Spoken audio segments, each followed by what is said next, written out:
Representative Fred Crespo, thanks for joining us again on the Illinois Channel, and wish we were meeting in a little better circumstances as we stand here on the 27th of June, and you were one of the point men on the budget for the House Democrats. But what is your overall assessment of where we stand now in the effort to pass a budget?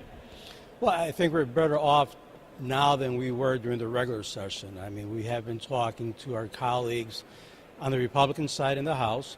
We have been talking to the Senate Democrats that did pass a budget and trying to work with them to see if whatever we put together, if they're going to be in agreement, which is key when you consider there's only like 3 or 4 days left of the special session before the end of the month. So we're making progress in terms of having conversations. The real test, Terry, is going to be when these bills come up for a vote. We're hoping to sometime this afternoon to file our spending plan. So it'll be out there in the open, and we'll continue talking with the Republicans at my level, at rank and file. As you know, the Speaker has been meeting with the leaders, and I understand there's a leaders meeting this afternoon. So we have those. I think it may be going on as we stand here. Yeah. So we're keeping an eye on that. Obviously, the real test again will be when these bills come up for a vote. Are we going to get Republican support? But most importantly, are we going to get 71 votes? So yes, to get some Republican support, and falling short of 71 doesn't get us anywhere. The bill you're going to file, which would be the House Democrats' version of the budget, does that have a bill numbers yet? It should be an amendment to Senate Bill 9, which is the bill that came from the Senate.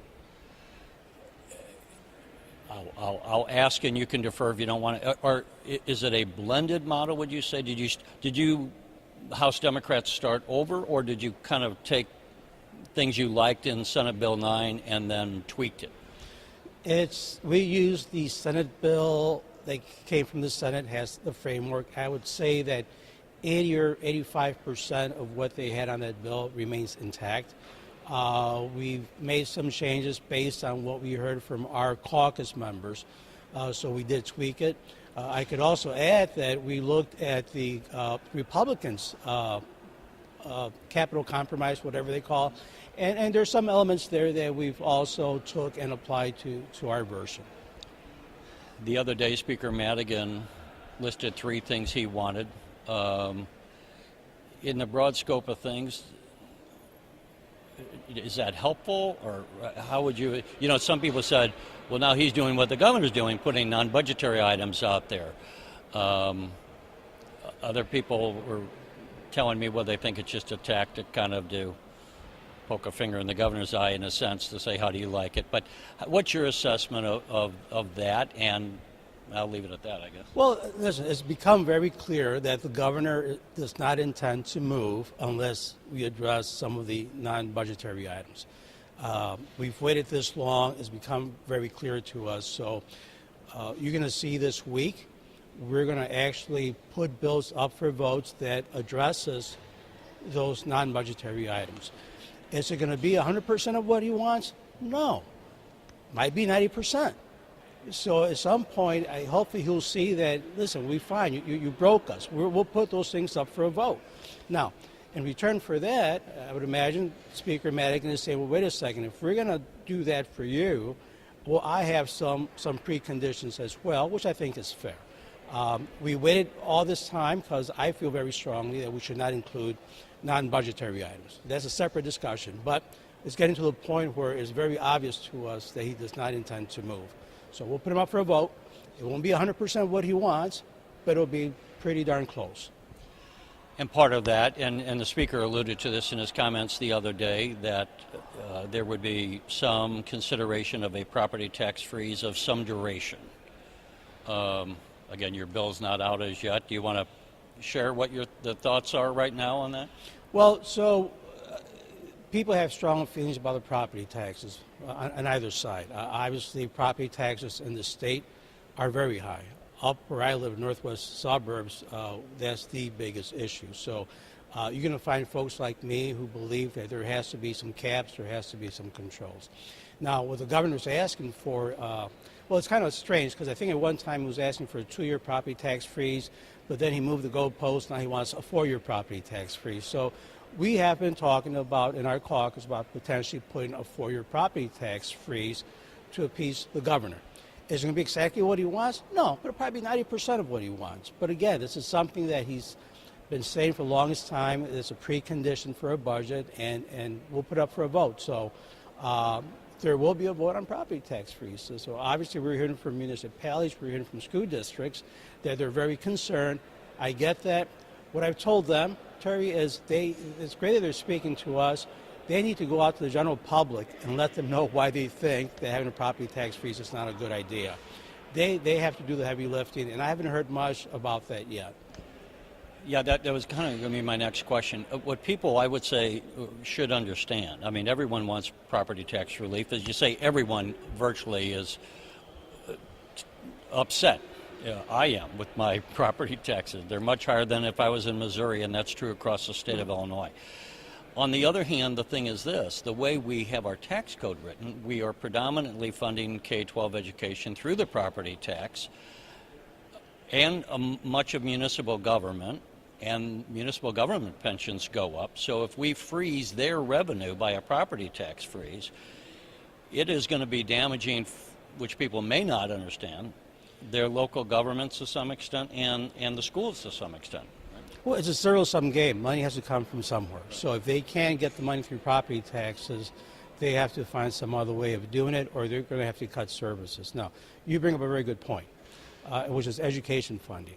So the amount of money it takes to fund schools in the state of Illinois, excluding federal dollars, which is around 10%, is around $25 billion. Out of the $25 billion, approximately $15 billion, comes out of property taxes. That's close to 67%. $10 billion is supposed to come from the state, and we're short. We're like at $5 or $6 billion. So if you freeze property taxes, what does that mean? That somehow you have to make up that money, and there's only a second pot, which is the state. So someone's going to have to pick that up. So that's a dilemma that many school districts have that we try to address through Senate Bill 1. They did pass the House and the Senate. It's sitting on the governor's desk. But a property tax freeze is going to have an impact on local school districts. People need to understand that. Now, the question is, should there be some caps? Should there be some controls? I firmly believe that. I've told my superintendents that they've got to cut down costs. They can't keep increasing property taxes, especially when you have school districts that are sitting on cash reserves that exceed 50 or 100% of their annual operating budget, and they still keep raising property taxes. I've actually heard there's a school district on the north side of Chicago that has over a whole year's, as you say, something like $80 million or more in cash. And the person was telling me, and yet they raised my property tax. And they keep raising property taxes, and they'll tell you that they have to do it because if not, they lose that money the following year. They'll also tell you that they're capped. They can only raise it so much, but they keep hitting that cap. Although, again, they're sitting on all this cash, and I find that to be a huge problem. So there has to be control. One last thing. So as we stand here, we don't know if we'll have a budget by the 30th of June. Which is the end of the fiscal year. I was just talking to people at the Trucking Association, and the IDOT said that if there's no budget, construction's going to come to a grinding halt, which means you got all these people that make a living driving asphalt or cement or whatever. They're going to lose their job, at least they're going to be out of business for a while. So this has an immediate impact, and where you were educating me in a previous conversation, I thought that if you passed a budget in July, after the rating agencies downgraded the state to junk bond status, which they've said they will, that we could just bounce back from being in junk bond. And you said, no, that's not going to happen. No, what we're hearing from the bond houses is that it does not happen overnight, that this could take maybe even a year to just get back to the point to have a respectable rating. So there's two issues here. Number one, so they have a junk bond status. That's an awful place to be, because if you want to borrow money, you're going to pay definitely higher interest. And we're looking at paying our past due bills by bonding. So if you have a junk bond status, we're going to have to pay a high interest there. But most importantly is that it's going to take a while to recover. And that's a big, big problem that I don't think many people understand. Well, and I think I'm right too. I mean, on one hand, people could say, look, we're paying, it varies, so I'm going to round it off, approximately 10% interest on the $15 billion in unpaid bills that we're paying.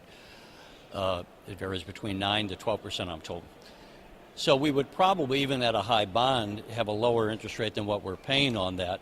But the but is, if at junk bond status, there's going to be a lot of people who would have bought bonds that will be prohibited. Correct. Because of their bylaws. I mean, if they're other governments or whatever, they're going to be prohibited from buying junk bonds. Right. You have those pensions, for example. They would be prohibited from investing in those bonds. But here's the other thing. It's, even if we were able to borrow at a respectable rate, we need to find a source to pay them back. So a lot of these folks who will give out the bonds say, fine, we'll loan you the money, but you need to identify what's the revenue stream to pay those off in 5 or 10 years. And that's where we're stuck right now. We need to identify a revenue stream to pay off those bonds. I believe I'm right, well, the likelihood, let me say this, of a budget being passed would include, I would guess, a tax increase, and the percentage we hear is 4.9%, which I think would bring, rough numbers, $5 billion in new revenue. Yeah. That may or may not balance the budget. It might come closer to it, but it doesn't pay off the $15 billion. What are your thoughts? Where do we get the income stream to pay off the $15 billion in, which I think would number one, help the economy, because you're going to have hospitals finally getting reimbursed, insurance companies, and all these, many people, of course, employed there that would face layoff if we continued not to pay that $15 billion in bills, right? Well, again, the task that we have before us is, number one, come up with a budget for fiscal year 18, and we have until the end of the month.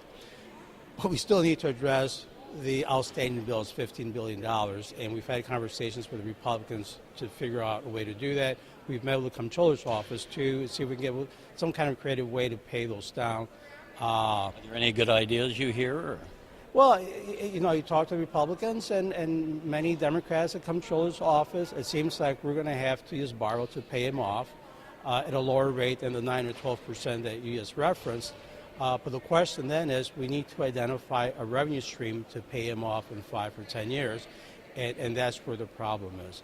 The budget that we're working on, as you pointed out, it does rely on a income tax increase that the Republicans recommended in the House. They wanted 4.95. So when we're looking at our budget, we're sticking with the Republican tax increase of 4.95 and 7%, which is the corporate income tax. There's no conversation of saying let's do a 5.125 and to pay off the bonds, and then we'll take that off once the bonds are paid off? There has been conversations, but again, the Republicans wanted a 4.95, and we respect that.